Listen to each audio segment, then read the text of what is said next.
Good morning and welcome. This is TMI Socials and I am Anwoluwapo Stevens. I better still call me a social media butterfly. Now this morning we begin in Oyo State, where yesterday we saw students of the Polytechnic Ibadan staged a protest at the Oyo State Government Secretariat, rejecting the decision to rename the institution after former Governor Omololu Olunloyo. Carrying placards with various inscriptions, the students urged Governor Seyi Makinde to reverse the move and retain the institution's original name. They argued that the Polytechnic's identity and legacy are globally recognized and should not be altered.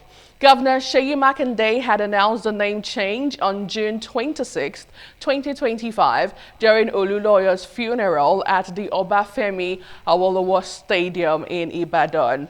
Olunloyo, who passed away on April 6, 2025, was the institution's first principal and briefly served as Oyo State Governor in 1983. Let's move over to Ibadan, where it all happened.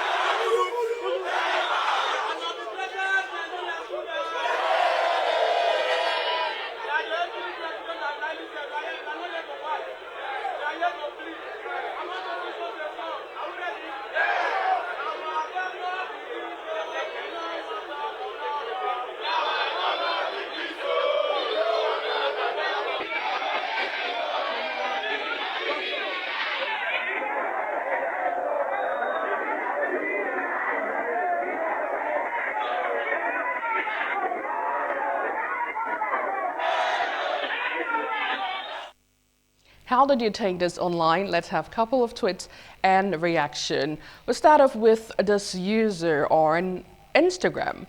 No public university should be named after anyone. That's Shola of Africa Stain. And Miss Juliet says, I remember when they tried to rename University of Lagos to Moshood Abiola University.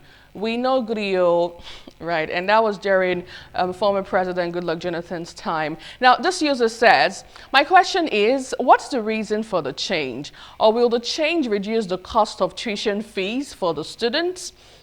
Good question.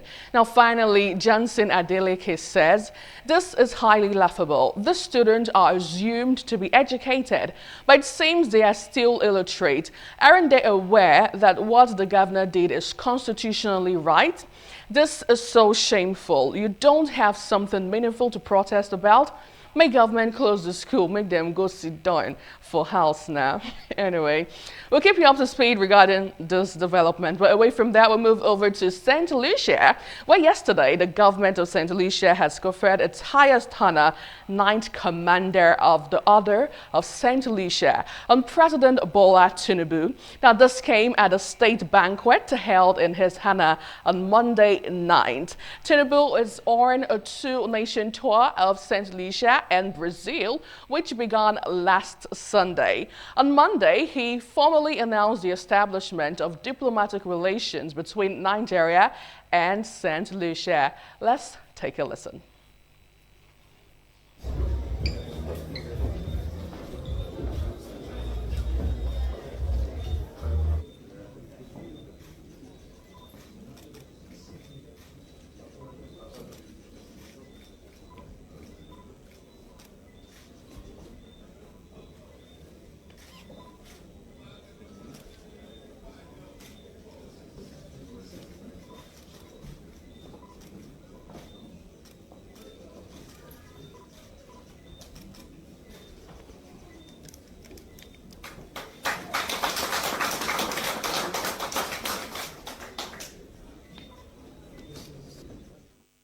A big congratulations to Mr. President. We also saw Mr. President giving scholarship to some students of St. Lucia to come over to Nigeria to study for free. Anyway, how did you take this online? Let's have a couple of tweets in reaction. We'll start off with this one who says, the Jagaban of Africa himself. Okay. Another user respondent says, what does Nigeria stand from? St. Lucia, a country less than 195k people and with one of the lowest GDP in the world. Now, finally, this user says, if Peter Obi comes out and say this is not necessary, some people here will still tackle him like he is the problem of this country. Now, on a rather sad note, a 20-year-old final year computer science student of Babcock University has died after he was suspended for one academic session by the school. The student, identified as Joshua Lawson, faced a disciplinary panel for alleged examination malpractice before his death. Babcock University's Director of Communication and Marketing, Joshua Sulaiman, said that the disciplinary committee found him guilty of examination infractions. Lawson reportedly took his own life at his family home in Lagos on Wednesday, 25th June 2025, after learning of his suspension. The suspension was set to prevent him from graduating with his peers on July 27th, 2025. Let's see how you took this online. This user says, "That's very sad. Maybe the student couldn't contain the pain and shame." Another user responding, "May his soul rest in peace, amen. But I think there should be a kind of program where youth and younger ones will be trained how to navigate tough times of life, mental health in short." Well, still on the side note, this one wrote on X, "This is what happened when you allow kids into the university. Most of them lack the mental and emotional strength to handle tertiary education." But anyway, may his soul rest in peace. Remember that your life matters and suicide is not an option. Away from that, right there in America, President Trump told reporters on Tuesday that his administration will have to take a juke at deporting Elon Musk after the billionaire reignited a feud with the president over his spending bill. Musk, a South African national and a naturalized U.S. citizen, made several Weekend X posts slamming Republicans over the big, beautiful bill, arguing that it was adding more debt. Anyway, let's take a listen to Donald Trump. What happened to Elon Musk? Who? What happened to Elon Musk? Nothing. He's upset that he's losing his EV mandate, and he's very upset about things, but he could lose a lot more than that. I can tell you right now. Hey, Elon can lose a lot more than that.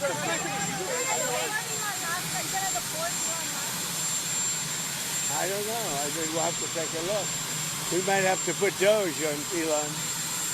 You know what Doge is? Doge is the monster that might have to go back and eat Elon. Wouldn't that be terrible? He gets a lot of subsidies, Peter. But Elon's very upset that the EV mandate is going to be terminated. And you know what? When you look at it, not everybody wants an electric. I'm sure the rest of the world will be shocked at how the bromance between Donald Trump and Elon Musk just got shattered, like a couple of months after he got sworn in. Anyway, talk about life. Moving over to reaction on the story. This first user responded says, "And this should say a lot for reasons of impeachment, of how he is using his powers when he doesn't like what people are saying."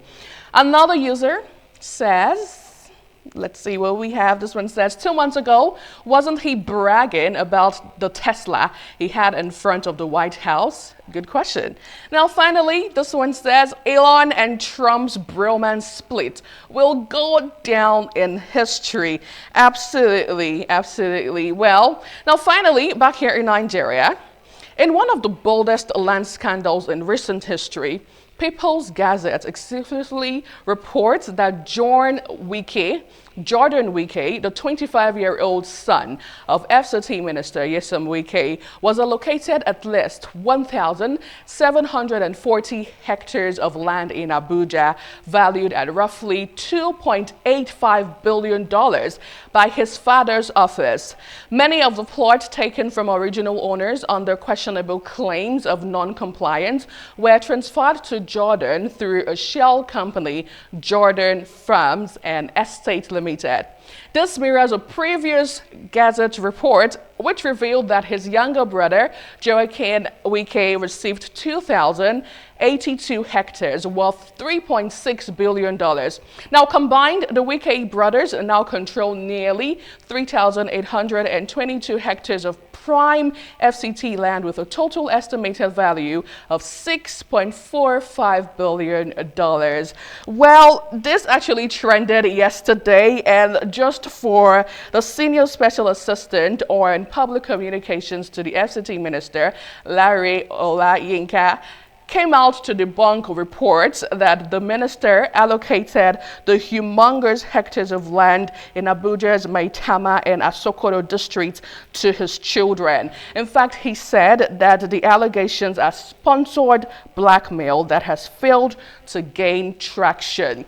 We'll take two tweets on this. This user, Amaka Register, says, "There is no smoke without fire." Absolutely. Another one, respondent says, okay, moving over, this one says, "I know it's a fake. Okay, if it's real and genuine, it won't be easily put out here on the media. Propaganda and false narratives are easily spread and patronized by the masses." Well, it's an ongoing conversation, and trust us to keep you up to speed with the latest development. That's how we wrap up TMI Socials this morning. Big shout out to you for being a part of the show. I am Nwoluwapo Stevens. From all of us on This Morning on ITV at Oyo State, Lagos, and Abuja, do have yourself a great day ahead.